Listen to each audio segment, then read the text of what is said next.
En lisant à partir du verset 25 du chapitre 30 jusqu'à la fin du chapitre 3, observons comment Job dit « je » et « mon »,« ma »,« mes » environ 60 fois. Il soutient qu'il n'y avait rien de mauvais dans sa vie et explique les raisons pour lesquelles il tenait bon à sa revendication.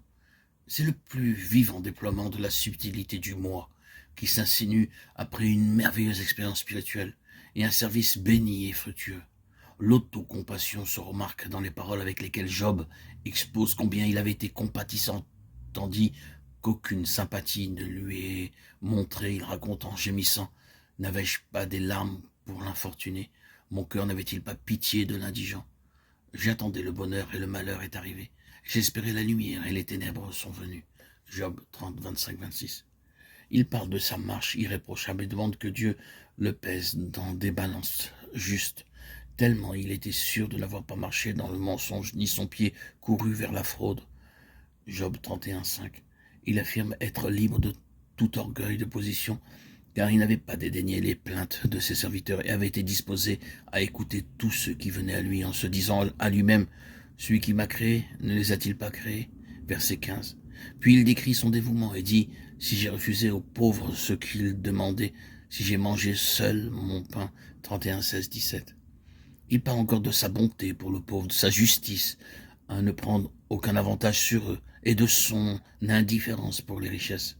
Si j'ai vu le malheureux manquer de vêtements, l'indigent n'avoir point de couverture sans que ses reins m'aient béni, sans qu'il ait été réchauffé par la toison de mes agneaux, si je me suis réjoui de la grandeur de mes biens, de la quantité des richesses que j'avais acquises, versets 19, 20, 25, voyez comment le moi ne cesse de se montrer. Je, si j'ai été joyeux du malheur de mon ennemi, moi qui n'ai pas permis à ma langue de pécher de demander sa mort avec imprécation, si je n'ouvrais pas ma porte aux voyageurs, si j'ai caché mes transgressions et renfermé mes iniquités dans mon sein, versets 29 à 33. Ainsi Job se glorifiait d'une chose après l'autre, jusqu'à ce que les amis qui l'écoutaient ne purent rien dire de plus. Ces trois hommes cessèrent de répondre à Job, parce qu'ils se regardaient comme justes. 32, 1. L'écriture fidèle ajoute la vérité réelle sur l'homme juste. Il se justifiait lui-même plutôt que Dieu. 32, 2.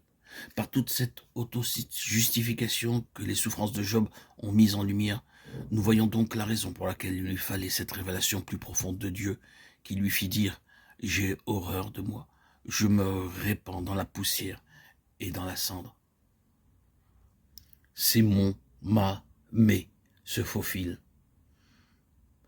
car il a trop totalisé ses possessions, ses richesses spirituelles. Ma gloire reverdira sans cesse, dit-il, et mon arc rajeunira dans ma main. On m'écoutait, l'on restait dans l'attente, on gardait le silence devant mes conseils. Après mes discours, nul ne répliquait, et ma parole était pour tous une bienfaisante rosée. Il comptait sur moi comme la pluie, versets 20 à 23. Job, ayant réalisé toute cette bénédiction et étant flatté, se flattant lui-même, le chapitre suivant suggère point par point le chemin de la croix. Après cette description de prospérité, Job avoue « Et maintenant je suis la risée, mon âme s'épanche en mon sein, les jours de la souffrance m'ont saisi. Dieu m'a jeté dans la boue et je ressemble à la poussière et à la cendre. » Job 30, 1, 16, 19. Si nous commençons à dire « je »,« moi »,« mon »,« mes » sur notre expérience spirituelle et sur notre service, Dieu devra sûrement trouver une voie pour nous abaisser jusqu'à la poussière.